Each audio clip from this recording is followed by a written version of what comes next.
केन्दुझर जिला पाटना ब्लॉक केन्देईपसे लैंप्रे धान क्रय को नहीं चाषी मध्य असंतोष देखा कटनी अभियोग और धान उठाण विलंब को नहीं चाषी माने आज लैंप सम्मुखें धान बसी प्रतिवाद करछंती। अभियोग अनुसार धान भल थिबा सत्वे प्रति क्विंटाल 6 ରୁ 7 किलो पर्यंत कटनी कर मिल को धान पठा बेले 2 ରୁ 3 दिन पर्यंत चाषी माने हरण हेतुवा कहछंती। टोकन अनुसार धान क्रय हेउनथबा और केतेक चाषी टोकन बातिल हेउथबा जुगु चाषी एवं चिंतार पड़छंती। एहाकु नेई आज बहु चाषी केन्देईपसे लैंप गेट सम्मुखें धान बसले। मु कौन करि परिबी मु जने साधारण कर्मचारी मु ऊपर अथॉरिटी को जणै परिबी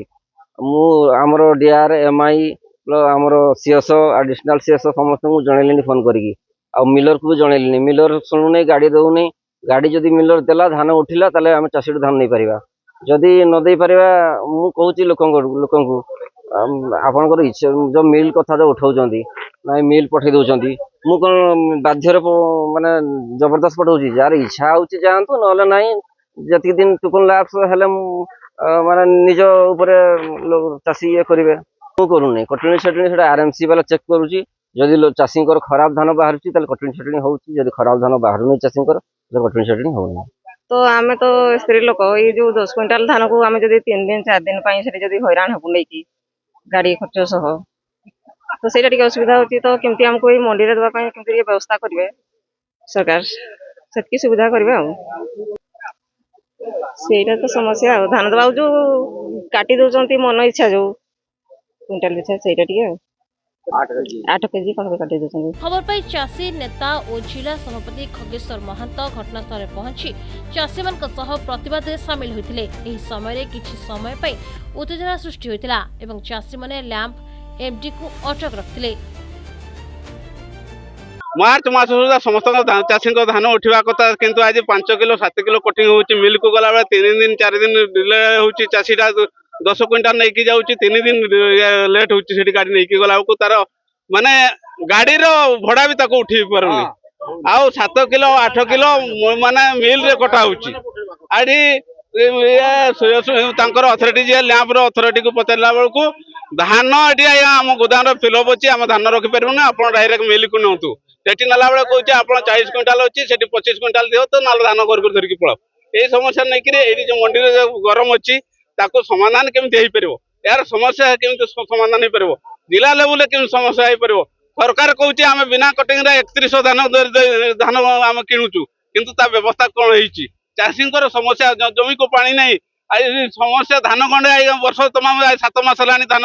अखार रखी किंतु यार समाधान किसी सरकार करनी कुष्टम पात्र को बिना कटिंग धान किणुची आम सुरक्षित धान किणा चलती किंतु सरकार व्यवस्था परिवर्तन करेनी सरकार परिवर्तन होती किंतु व्यवस्था परिवर्तन नहीं ये स्वर उठे आज केन्देईपसी चाषी मैंने ताती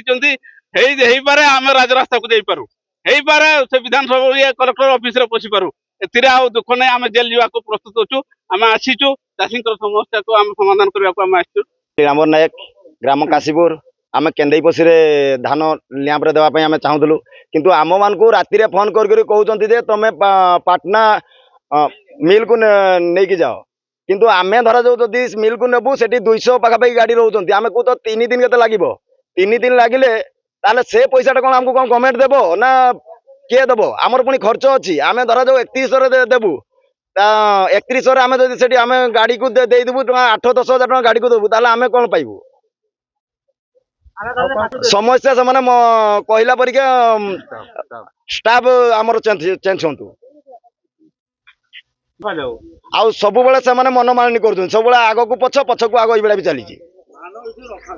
धान आमर केन्देईपसी रे ही रही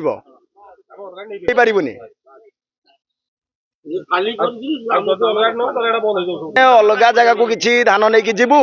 ताहले आमे आमर लैंप बंद हो जाऊ आम से चाकरी कर किंतु से आम मान को अवहेला कर सारटा मिलूनी भी से मनमानी कर गोटे लाइलेंस बोली किसी नहीं से भावुं लोकाल किसी कहबेनी से जो मनमानी पूरा चली 2-3 जन आम जो मंडी रे धान नौ बहुत असुविधा कर कहीं आम जो डेट रे जाऊलु से डेट भी घुंची गला ଆଉ ଯୋଉ ଧାନ ନେଉଛନ୍ତି ସବୁ କାଟି କାଟି ନେଉଛନ୍ତି। ଆଉ ଆମେ ତ ସ୍ତ୍ରୀ ଲୋକ ନା, ଆମକୁ ଯୋଉ ପଠେଇଦେବେ ମିଲକୁ, ଆମେ କଣ ଦେଇକିରି ସେଠି ଧାନ 2 ଦିନ 4 ଦିନ 10 କୁଇଣ୍ଟାଲ 12 କୁଇଣ୍ଟାଲ ଧାନ ଆମେ ନେଇକିରି ଜଗିକିରି 2 ଦିନ 3 ଦିନ ଆସିପାରିବୁ କି? ଆସିପାରିବୁ ନାହିଁ। ସେଥିପାଇଁ ଆମକୁ ବହୁତ ଅସୁବିଧା ହଉଛି। ଏଠି ବି ନେଉନାହାନ୍ତି କି ଗାଡି ବି ଆସୁନାହାନ୍ତି। କଣ ଅସୁବିଧା ହେଇଛି ଏମିତି ସବୁ? ଆଗେ ତ ଏମିତି ଅସୁବିଧା ହଉନଥିଲା, ଡେଟ୍ରେ ସବୁ ନେଉଥିଲେ। ମେସେଜ ତ ଆସିଲା, ପୁଣି ଜାନୁଆରୀ ଆସିଲା, ଜାନୁଆରୀକୁ ଫେବୃଆରୀ ରଖିଦେଲେ, ଫେବୃଆରୀ ପୁଣି ମାର୍ଚ୍ଚ ରଖିଦେଲେ, ମାର୍ଚ୍ଚରେ ବି ନେଉନାହାନ୍ତି। ଏନେଇ ଲ୍ୟାମ୍ପ ଏମ୍ଡି କହିଛନ୍ତି ମିଲ୍ ପକ୍ଷରୁ ସହଯୋଗ ମିଳୁନାହିଁ, ଧାନ ଉଠାଣି ପାଇଁ ଗାଡ଼ି ମଧ୍ୟ ଦିଆଯାଉନାହିଁ। ତେବେ ଚାଷୀମାନେ ଦୀର୍ଘ ସମୟ ଧରି ଧାରଣାରେ ବସିବା ପରେ ମିଲ୍ ପକ୍ଷରୁ ତୁରନ୍ତ ଗାଡ଼ି ପଠାଯାଇଥିବା ସୂଚନା ମିଳିଛି। ପାଟନାରୁ ବିଜୟ କୁମାର ମହାନ୍ତଙ୍କ ରିପୋର୍ଟ, ପ୍ରତିଦିନ ଟିଭି।